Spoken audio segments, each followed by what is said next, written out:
네, 단식 2주차에 들어선 민주당 이재명 대표가 농성 장소를 국회 앞 천막에서 당 대표실로 옮겼습니다. 검찰은 이 대표를 향한 이 구속영장 준비 작업에 착수를 했습니다. 두 분과 함께 정치권 소식을 자세히 짚어보겠습니다.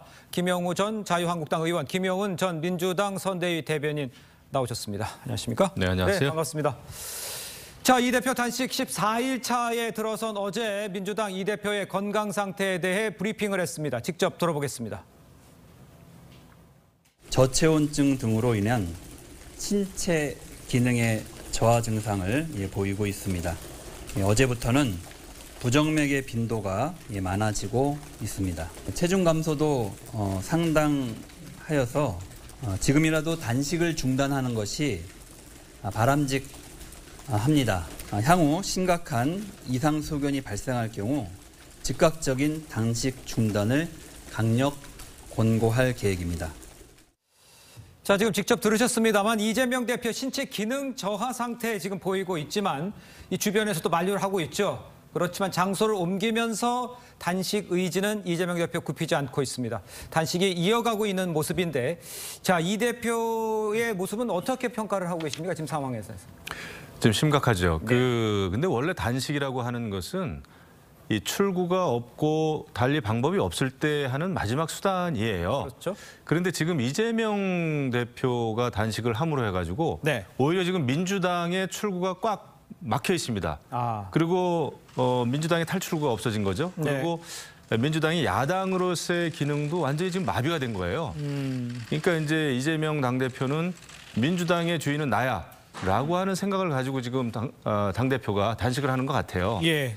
원래 이재명 대표가 단식을 하면서 내세웠던 명분은 뭐 일본 후쿠시마 오염 처리수 방류에 대한 그 반일, 그다음에 이제 검찰 소환, 뭐 검찰 독재 막아야 된다라고 하면서 국민 항쟁이 필요하다 말이죠. 이런 얘기를 하면서 단식을 했는데 그 명분 자체가 약하고 지금 먹히지가 않고 있습니다.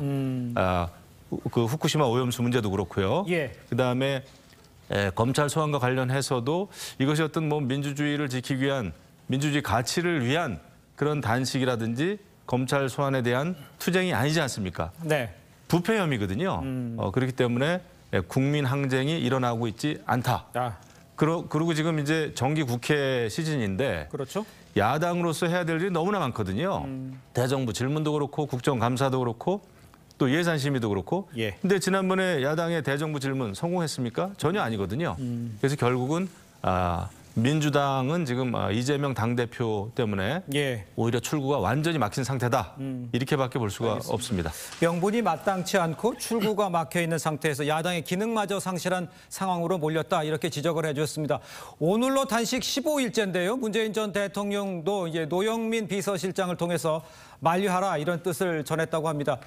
국민의힘 내에서도 이쯤 되면 좀 김기현 대표가 나서야 하는 거 아니냐 이런 이야기도 나오고 있습니다. 단식이 너무 길어지기 때문에 좀 건강을 좀 먼저 생각해야 되지 않나 이런 지적들 나오고 있는데 이 상황을 어떻게 봐야 됩니까? 그러니까 지금 단식이 15일째인데 국민의힘에서는 뭐 누구 하나 찾아오기는커녕 처음부터 단식을 되게 조롱하지 않았습니까? 이게 무슨 단식의 의미가 있느냐? 그리고 단식을 제대로 하는 것이냐? 막 이런 얘기까지 나왔습니다.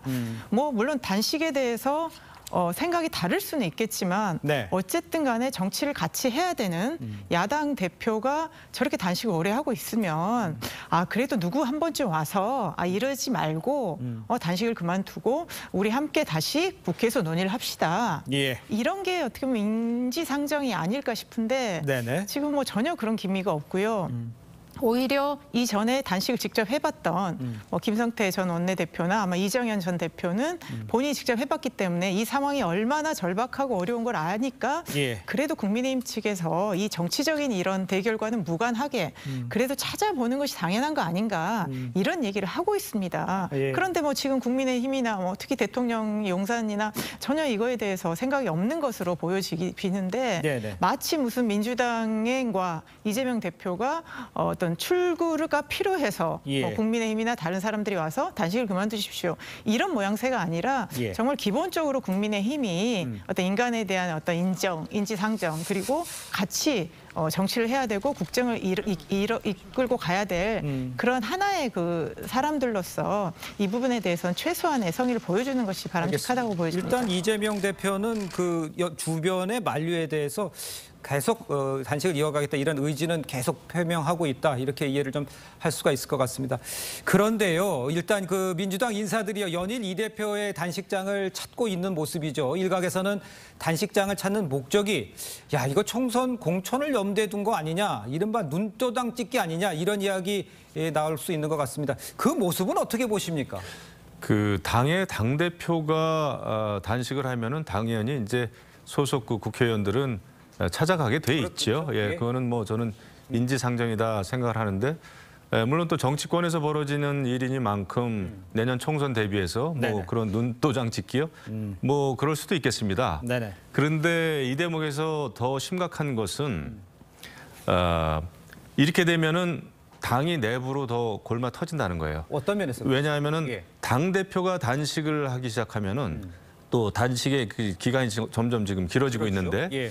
이런 상황에서는 우리 당이 제대로 가기 위해선 이러이러한 점에서 개혁을 또 변화를 해야 된다.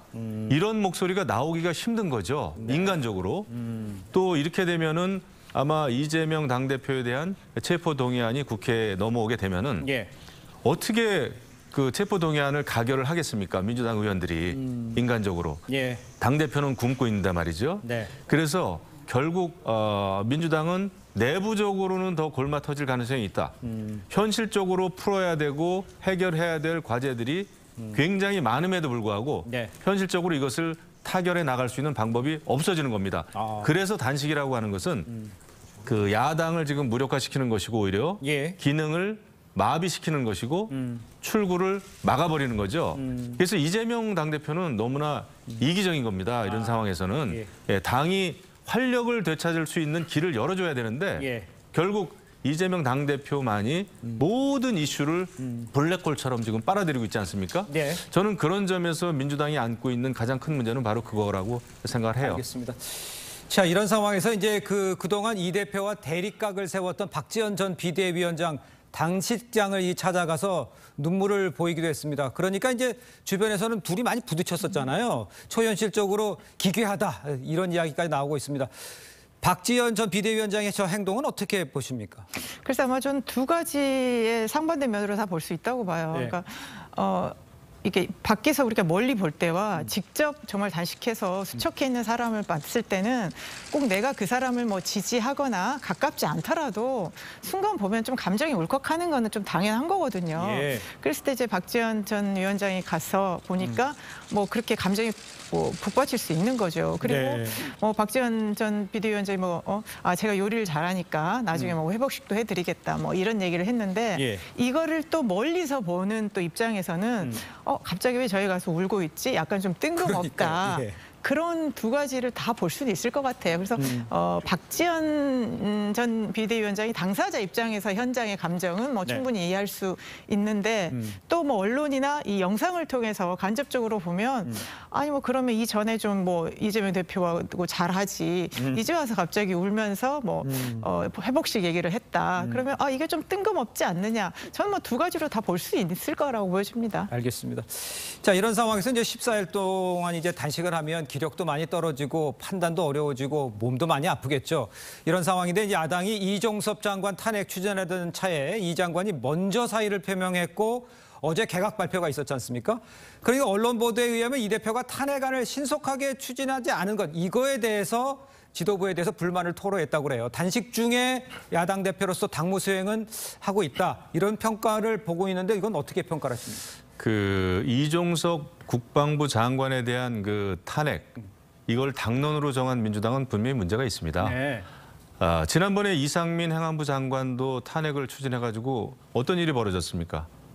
167일 동안 업무를 못했죠. 그렇습니다. 그 사이에 홍수 피해 때문에 거의 50여 명 정도가 목숨을 잃었어요. 네. 더더군다나 국방장관입니까? 네. 국방장관 아닙니까? 네. 지금 북한하고 러시아는 지금 뭐 무기를 밀매하고 그다음에 또 북한의 여러 가지 그 무기 체계에 있어서 필요한 뭐 미사일 개발이라든지 예. 인공위성 그러니까 군사 정찰 위성인데 이런 거와 관련된 여러 가지 정보를 주고 받고 있는 시점 아닙니까? 그렇죠. 이런 상황에서 국방부 장관을 탄핵을 함으로 해가지고 국방의 공백을 가져온다? 이것은 아니죠. 이것은 정말 있어서는 안 될 일이고 탄핵이 뭐 먼저 추진됐느니 나중에 추진됐느니 이것이 중요한 것이 아니라 예. 민주당은 국방부 장관의 업무를 마비시키는 이런 시도는 정말 멈춰야 됩니다. 예. 다른 걸 떠나서 말이죠. 예, 알겠습니다. 아주 강력하게 호소드리고 싶어요. 예. 자, 이 대표를 향한 이 검찰의 구속영장 청구가 임박했다 이런 관측이 나오면서 당내에서는 이 체포동의안 표결 관련해서 다른 목소리들도 좀 나오고 있습니다. 어떤 이야기가 나왔는지 함께 들어보도록 하겠습니다. 회기 중에 구속영장 청구하는 것은 민주당에게 분열과 혼란을 주려는 그런 정치행위라고 저희는 보고 있습니다. 정치수사라고 봤을 때 민주당은 이것에 대한 정치적 판단을 해야 된다라고 생각하고요. 저는 당론으로도 부결에 대한 결정을 해야 된다라고 생각합니다. 저렇게 지금 단식하고 힘드신 분한테 약속 지켜라 라고 얘기한 게 참 야박합니다. 그리고 마음이 짠하죠. 그렇지만 여기서 만약에 저희가 부결을 시켰다라고 하면은 저는 그걸 정말 방탄지옥에서 헤어나지 못할 거다라고 생각합니다. 자, 이제 체포동의안이 넘어왔을 때 어떻게 하느냐에 대해서 지금 뭐 단식을 하고 있기 때문에 더 고민은 깊어지고 있는 것 같은데 당내에서는 어떤 상황입니까 지금? 그러니까 양측에 지금 의견이 나왔습니다만 저는 전략적 선택을 이제는 해야 될 때라고 봅니다. 그러니까 예. 이재명 그 대표의 체포 동의안을 뭐 부결시켜야만이 우리가 뭐 검찰이 대응하는 것이고 예. 가결은 그러면 인정하는 것이냐 이런 이분법적으로 볼 것이 아니라 어쨌든 2월달에 한번 부결이 됐고 네네. 그 후폭풍이 계속 있고 예. 어쨌든 이 체포 동의안에 관련해서 한번 저는 종결을 해야 되는 시점이다. 예. 이런 게 있기 때문에 예. 저는 다시 이재명 대표가 전혀 사법적인 게 문제가 없기 때문에 예. 판사한테 가서 그거에 대해서 명확하게 해결을 하면 앞으로 이재명 대표를 중심으로 해서 민주당이 윤석열 정부의 이 국정 운영에 대해서 예. 훨씬 투쟁할 수 있는 힘이 저는 강력하게 생길 거라고 보기 때문에 예. 아마 전략적 선택에 대한 그런 얘기들도 많이 있을 걸로 보여집니다. 알겠습니다. 자, 다음 소식도 좀 짚어보겠습니다. 국민의힘 김기현 대표가 어제 박근혜 전 대통령을 예방을 했습니다. 어떤 말이 오갔는지 김 대표의 이야기를 듣겠습니다. 윤석열 대통령께서 박근혜 대통령을 제가 찾아뵙는다고 했더니 만나 뵈면 한번 모시고 싶다고 말씀을 전해달라고 하셨고 긍정적으로 답변하셨습니다. 내년 총선에서 이기기 위해서 보수가 대단을 해야 된다는 차원에서 박근혜 전 대통령께서 가지고 있는 많은 그런 과거의 경험이나 또 가지고 있는 영향력 이런 것들을 함께 대동단결할 수 있도록 모아야 되지 않겠냐는 게 저희 생각입니다. 자, 예방이요. 2021년 3일 이후에 여당 지도부가 박근혜 전 대통령을 찾은 건 이번이 처음입니다. 근데 이제 총선에 7개월 정도 앞둔 상황이라 더 관심이 집중됐죠. 어떤 의미가 있다 이렇게 평가를 할 수가 있겠습니까?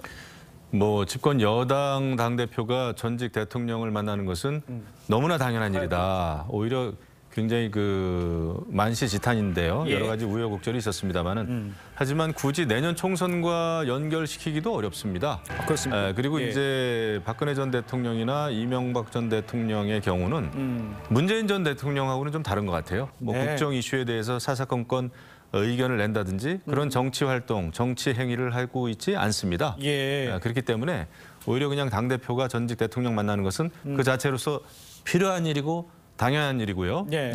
굉장히 해야 될 일을 했다 이렇게 생각합니다. 이게 해야 될 일을 했다고 생각했습니다만 어떤 뭐 예상 야권에서 봤을 경우에는 뭐 총선 대비용이다 이렇게 볼 수도 있나요? 그렇죠. 저희는 국민의힘이 본격적으로 이제 그 보수 집결, 아까 대동단결이라는 표현도 썼지 않습니까? 예. 이 대동단결을 통해서 총선을 가겠다. 이 저는 전략이 확실하게 쓴 것 같고요. 네. 그동안에 대통령께서 발언이나 아니면 국정 운영하는 방식이 집도끼를 확실히 잡아서 예. 보수 중심으로 해서 우리가 정말 이념 전쟁을 하겠다. 저는 그걸 선언했기 때문에 그 다음 행보로서 지금 김기현 대표가 앞장서서 박근혜 예. 대통령도 만나고 이제 보수 인사들을 계속 만나면서 예. 뭔가 보수부터 다지자.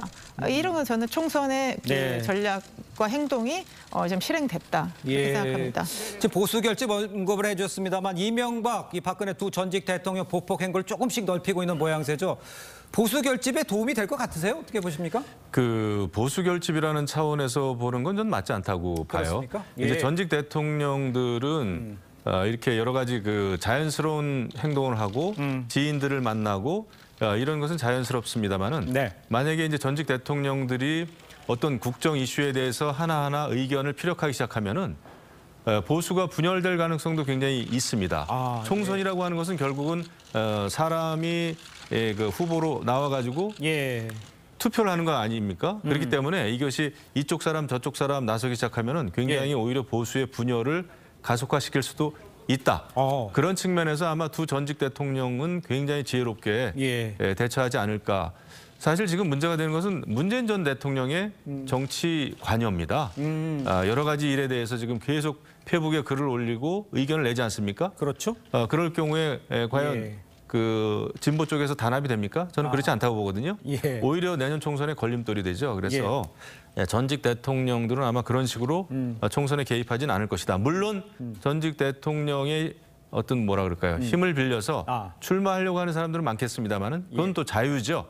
하지만 전직 대통령하고 연결될 문제는 아니다 생각합니다. 알겠습니다. 지금 김 의원께서는 그 지금 이명박 박근혜 전 대통령이 나서는 것 자체도 좀 문제가 있다고 지적을 해주셨습니다만 문재인 대통령도 지금 영향력을 행사하는 상황 아니냐 이런 지적에 대해서는 어떻게 생각하십니까? 글쎄요, 저는 앞서 뭐 사법 처리까지 된 두 분 전직 대통령하고 문재인 대통령 같이 비교하는 거는 말 받지 않고요. 그러니까 문재인 대통령 어쨌든 가장 최근에 퇴임한 대통령으로서 뭐 정치 현안에 대해서 말씀하시거나 그러지는 않습니다. 정말 그 이 전 정부의 어떤 전체랄지 성과랄지 그리고 최근에 역사 논쟁이랄지 이런 것들에 대해서 최소한의 말씀만 하고 계시기 때문에 같은 차원에서 볼 수는 없는 거고요. 뭐 민주당은 어쨌든 문재인 대통령을 또 지지하고 좋아하는 많은 분들이 있기 때문에 저는 그 선에서 서로 소통하는 거 그렇게 봐야지 뭐 다른 전직 대통령하고 똑같은 정치적 행보를 한다 그렇게 볼 수는 없는 것 같습니다. 어떻게 문재인 대통령처럼 현안에 대해서 저렇게 더 이상의 많은 말씀을 하실 수가 있죠? 그게 정치 관여죠. 알겠습니다. 정치 피력, 의견 피력이고. 그러니까 페이스북에 올린 것 자체도 내용을 설명하는 것 자체도 정치적 행보로 볼 수 있다. 뭐 이렇게 지적을 해주는 것 같습니다. 모든 사람의 그 행동을 정치적이다라고 또 해석할 필요는 없는 것 같습니다. 어떻게 문재인 대통령이 어떻게 나오시는지 좀 지켜보도록 하죠. 자, 두 분 말씀은 여기까지 듣겠습니다. 고맙습니다. 감사합니다.